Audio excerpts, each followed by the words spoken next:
В местечке Злекос на памятных камнях вы не увидите еврейских и русских имен. Здесь только латышские имена и фамилии.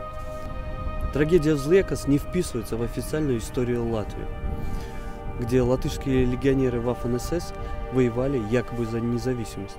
В реальности латышский легион убивал здесь, в Злекос, латышей, 160 мирных жителей и сожгли 22 хутора.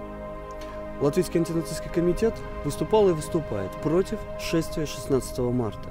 И в этом году мы сделали особый акцент на то, чтобы правительство Латвии и самоуправление Риги сделало все возможное, чтобы шествие не состоялось.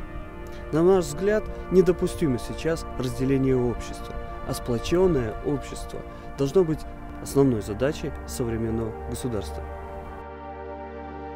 16. marts. Rīga pie brīvības pieminekļa soļo, bravurīgi soļo tie, kas slavina un godina Waffen-SS Lettland leģiona kārēvjus. Jūs ejiet un godiniet viņu varonību, viņu drosmi, bet neviens no jums neatbrauca uz šejieni. Es atrados ciemata Zlekas. 1944. gads decembris. Padomju armija vēl tālu no šejienes.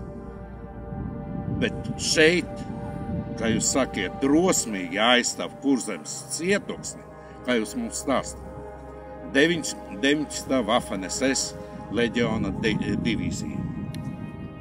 Un no kā viņi šo ciematu aizstāv? 160 miera iedzīvotāji. Te apkārt stāv akmeņi. Ne uz viena no tiem akmeņiem nav krievu vārds. Tikai latvieši, tikai civili iedzīvotāji. Un viņi bija iznīcināti ar to pašu latviešu leģionāru roku. Un uz šitā pieminekļa ir rakstīts. Tautas piemiņā vienmēr paliks Zleku traģēdija. Tik vējš kauca sašautos logus un raudēja sirmgalvas bērns uz ceļa.